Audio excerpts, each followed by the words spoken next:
A Christmas Carol by Charles Dickens. Read to you by Aditya Jain. Preface. I have endeavored in this ghostly little book to raise the ghost of an idea which shall not put my readers out of humor with themselves, with each other, with the season, or with me. May it haunt their house pleasantly, and no one wish to wed. Their faithful friend and servant. C.D. December 1843. Chapter 1. Marley's Ghost. Marley was dead, to begin with. There's no doubt whatever about that. The register of his burial was signed by the clergyman, the clerk, the undertaker, and the chief mourner.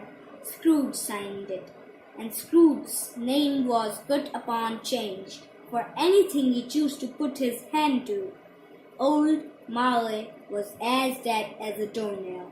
Mind, I don't mean to say that I know of my own knowledge what there is particular dead about a doornail. I might have been inclined myself to regard a coffin nail as the deadest piece of an ironmongery in the trade. But the wisdom of our ancestors is in the simile, and my unhallowed hands shall not disturb it, or the country is done for. You will therefore permit me to repeat emphatically that Marley was as dead as a doornail. Scrooge knew he was dead? Of course he did. How could it be otherwise? Scrooge and he were partners for I don't know how many years. Scrooge was his sole executor, his sole administrator, his sole assign, his sole registry legatee, his sole friend and sole mourner.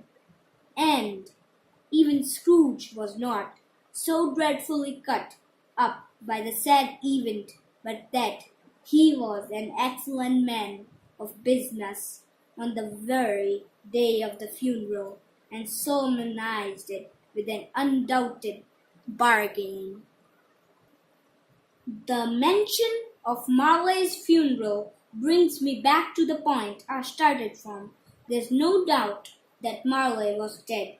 This must be distinctly understood, or nothing wonderful can come of the story I'm going to relate.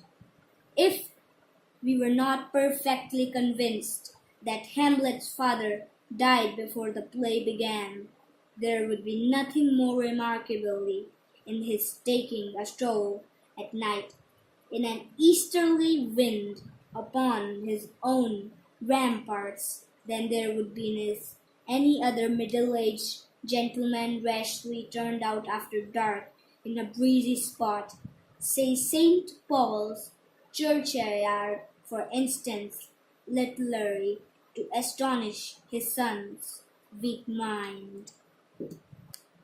Scrooge never painted out old Marley's name. There it stood years afterwards. Above the warehouse door, Scrooge and Marley, the firm was known as Scrooge and Marley. Sometimes people knew to the business called Scrooge, and sometimes Marley, but he answered to both names. It was all the same to him. Oh, but he was a tight-fisted hand at the grindstone. Scrooge! A squeezing, wrenched, grasping, scraping, clutching, conventor old sinner, hard and sharp as flint, from which no steel had ever struck out, generous fire, secret and self-contained, solitary as an oyster. For more videos, please subscribe, comment, and like.